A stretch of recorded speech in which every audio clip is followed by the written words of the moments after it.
All right, welcome to another episode of the Be Battle Ready podcast. Today I'm on with Jim Van Allan.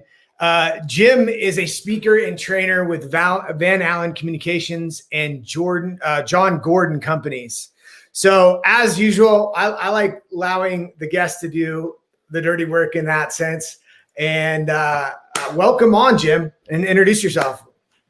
Awesome. Thank you for having me on. I am Jim Van Allan, and it's a pleasure to be here on the show. I have a lot of background in communication and organizational training and parts of communication you probably never even heard about, how time and nonverbals and what they say about your personality and how that can, help you with leadership skills and growing a business. So I'm excited to be here and just talk and share and help whoever we can. So I'm ready. I'm excited. I'm ready. Let's do it. Awesome. I am too. It kind of takes me back to college when I eventually graduated, right? Eventually, yeah. I basically graduated with a BA in leadership and organizational studies. So the topics that you talk about are, a lot of what we discussed. I actually took a full semester of which makes me an expert, right, of organizational communication. I took that one class. I'm good, right? I can run a bit. Right? I hear you. Yeah. So I'm interested to revisit some of these topics and, knowing the importance if you're running a business, a smaller business, and you have a small team and you've got traction in the marketplace, of how important the things that you're going to talk about, how to develop culture, how to improve communication, how to actually get the team. I mean, it's one of my favorite things to talk about is how to get everybody moving down, pulling on the same rope, rowing the same boat and going in the same direction. And the stuff that you're going to talk about today is going to be like the soft skills that kind of keeps everything together and actually is the secret sauce, right? Because it's not a spreadsheet. It's not a system. It's hard to replicate and it's different from person to person. So let's get going. I'm really excited about this. So yeah, absolutely. Communication, tell us about how you got started down this path. Well, I took a class in college. So honestly, that was it. No, I'd spent time in high school and college doing a lot of public speaking competitions and just figuring out, hey, I kind of like this. I think I'm pretty good at this and winning competitions. What can I do with this? And when you kind of go down the rabbit hole, you figure out, okay, there are classes you can take. And then you discover that communication is really about yourself and how you can help others. So every communication class I've ever been in or taught has started out with something called self-awareness, right?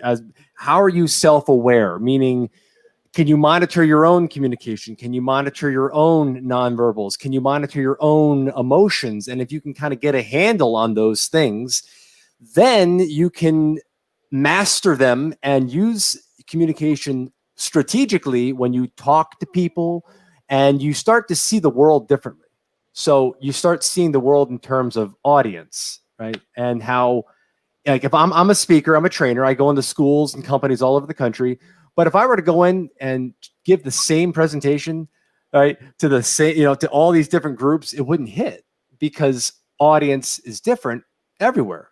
So a good communicator is going to take the message, frame it to whoever that they're with. And that's not saying you use smoke and mirrors and you mislead people, but you play to their strengths. You play to their language, their background, and what's going to resonate the best with them. So I think that's the coolest thing about communication is you said it's the secret sauce. It's the missing link. I look at it as seeing, you ever see the Matrix, right? All the lines of code. That's communication. You get to see the world as it really is, how people really think and act.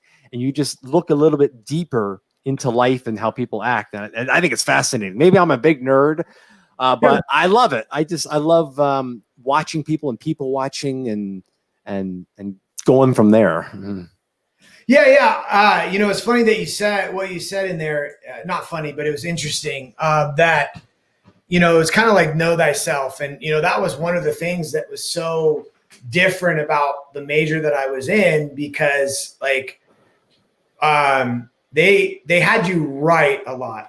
We would go over concepts and they would be like, okay, go write on this. And if you came back as a research paper and it was perfect and it was like how you were taught in school, he would actually, and I had a peer that I was friends with. She did this. She was a very academic person, you know, really great at the BA side of things. And she submitted it. And it was probably a great paper, but he sent it back and gave her a D or an F or something like that. He's like, no, I want to know what you think.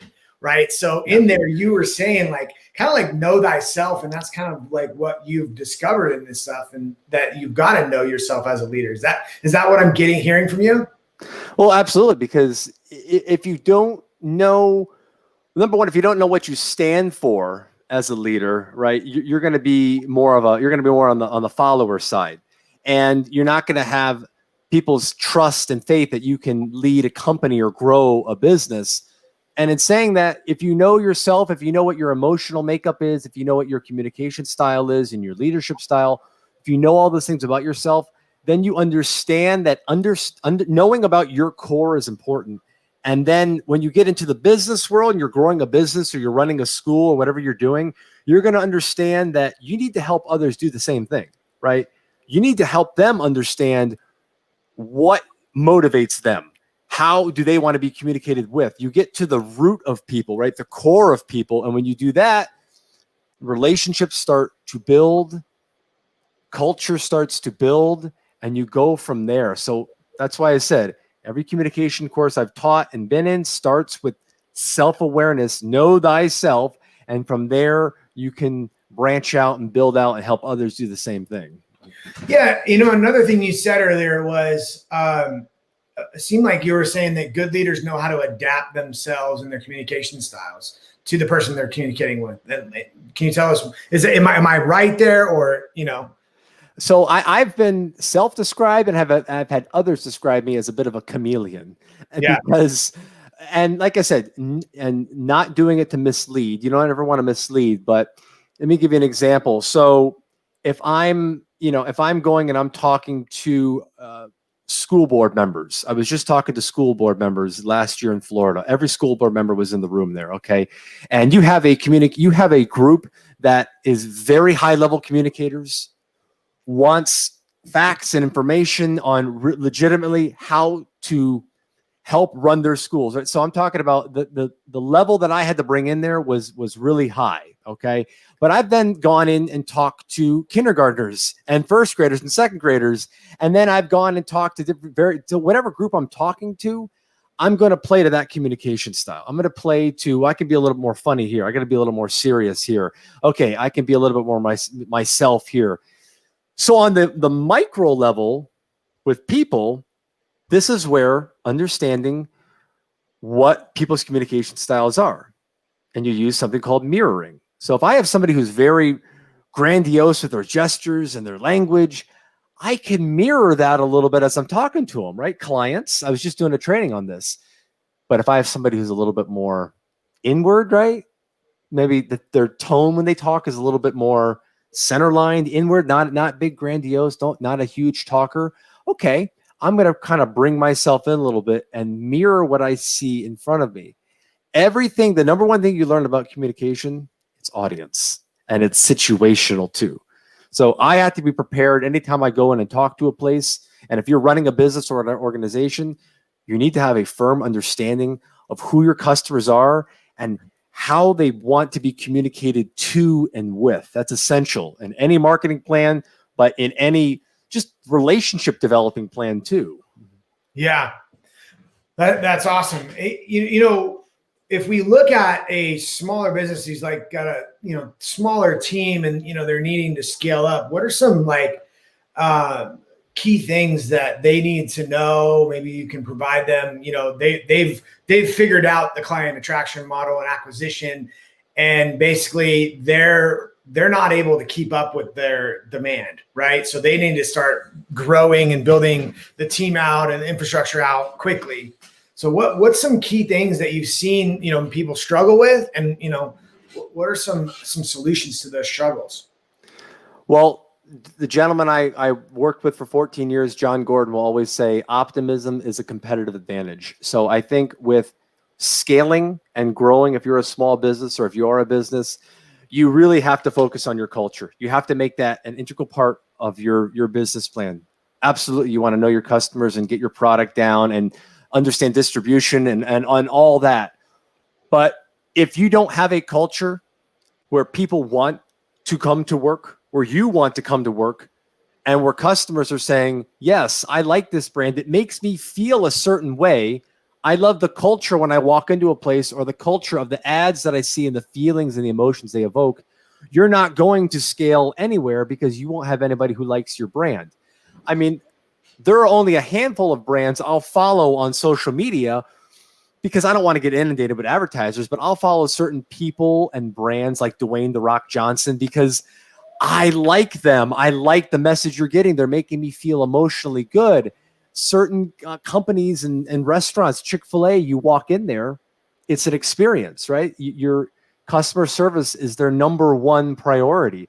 They're in the service industry. So I think a lot more companies and businesses, especially small businesses, have to focus on service.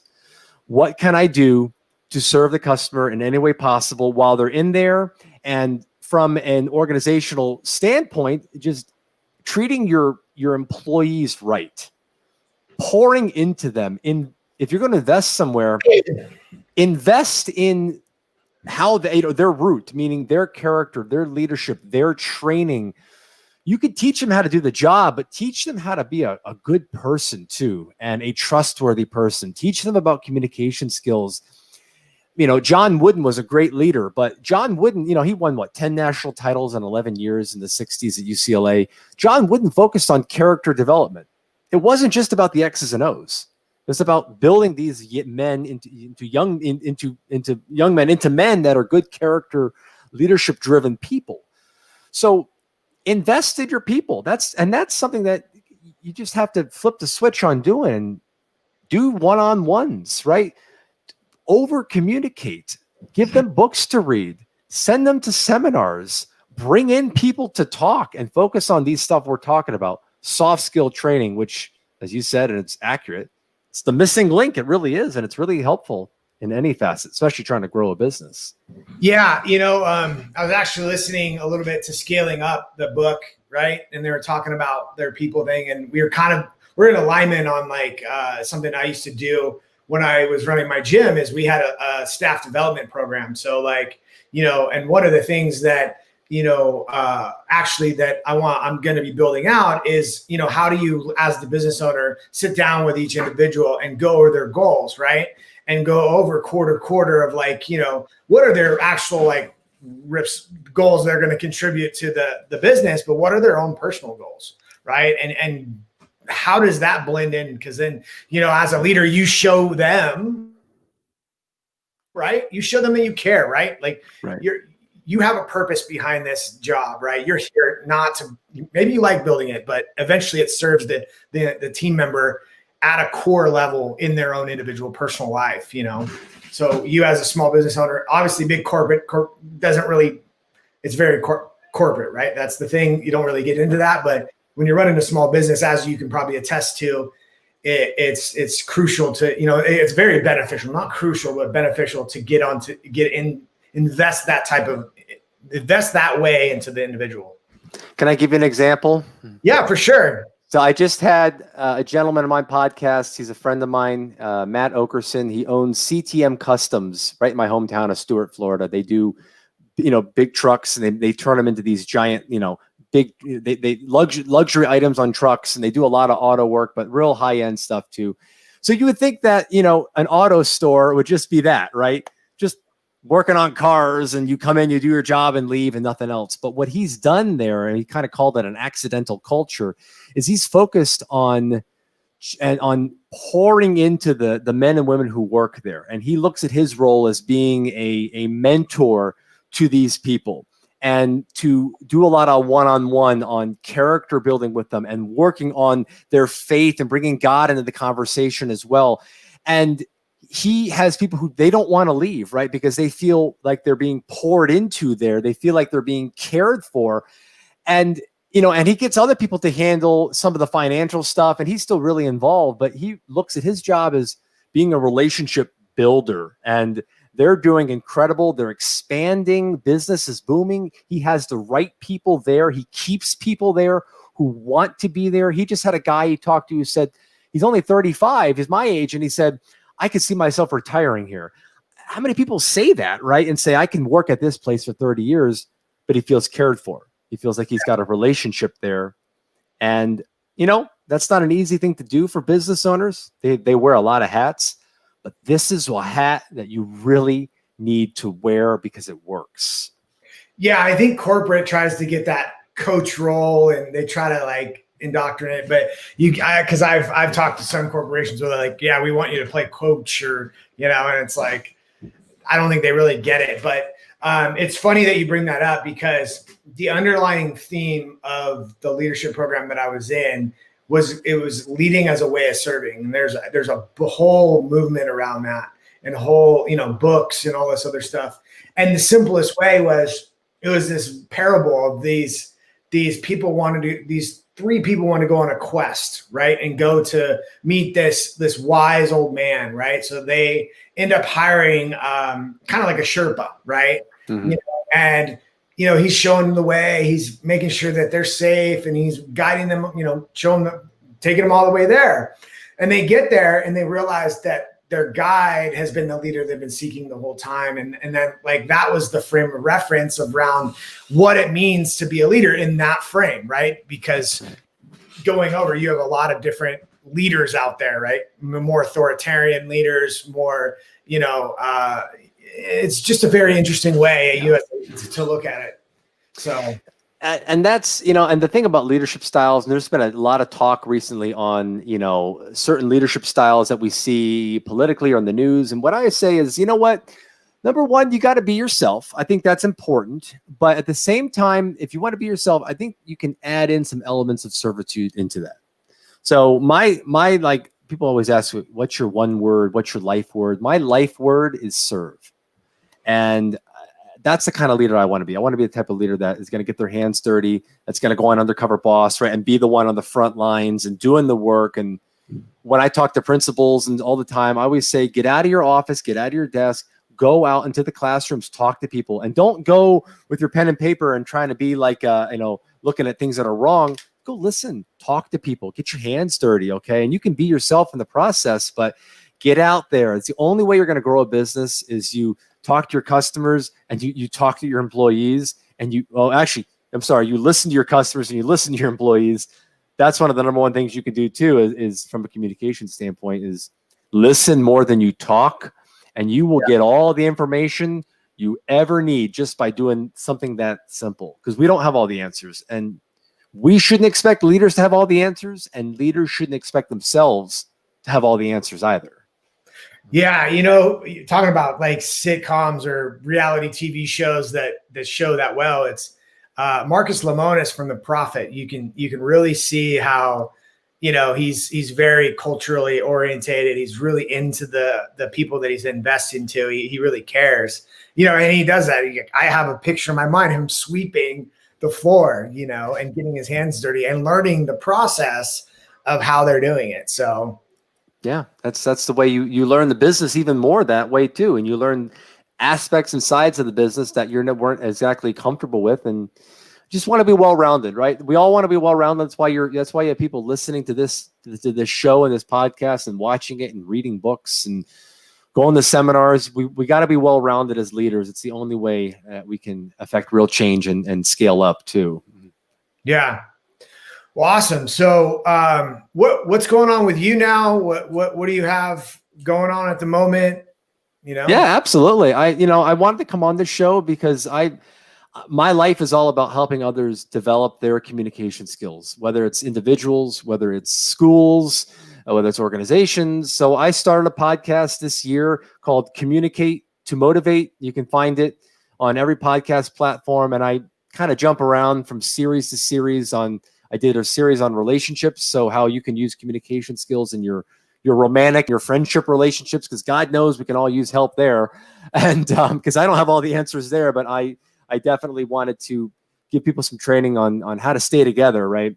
And then I moved to a series on families, how families can use communication skills to be stronger, because I think the future of this country is going to be predicated on the strength of the American family. So we talk about protecting the family. And now I'm bringing on a lot of guests that talk about how they use communication skills to be successful. So I'm trying to do some interviews as well. So it's fun. I have a blast doing it. And I try to keep episodes short and to the point. So communicate to motivate. And as you mentioned, I work for an author. His name's Jon Gordon. And I run his Positive Schools program. So we're going to be going into school. I have been, and we're going to be going to schools virtually and in person all over the country to help implement positive strategies on how they can use communication and leadership to grow. Yeah, you mentioned remotely. Like, so how's that been? Like, what have you, how's the remote? Like, how have you helped? What are some challenges you've seen with the remote communication and culture? Well, I do think that there is a bit of Zoom fatigue out there, but you know what? We shouldn't be complaining because it's needed. It's either we do it remotely, training remotely, or we don't do it at all. We can't get together in these big person halls yet. So I've had a lot of trainings with schools and organizations that have been on Zoom, and you know what? We make it work. We can still be interactive. If you use Zoom, they have polls, they have breakout rooms. You try to have good energy. You try to have people turn on their videos and interact with them that way. So there's still value there. And I have a couple Zoom trainings set up in 2021 for schools. It's not easy and it's not the same. I want to jump to the screen sometimes, right? Because you want to be there in person, but yeah, you could still make it work. And why complain? Why focus on the negative parts of it? And let's just say, let's make the best we can with this technology for now until we can come back. And I think it's going to be pretty soon for sure. Springtime, summer. I'm cautiously optimistic. We'll see how it goes. We'll see for sure. Well, awesome. How can people get a hold of you? I've put in the Facebook Live. We're doing this live right now, but I'll put in the some links in there. But who would be a good person for you that would want to work with you, or that they would be like, oh, that's me, to reach out to you? I would say, especially if you are in the education sector, absolutely, let's do it. I've worked with schools for 10 years, helping them.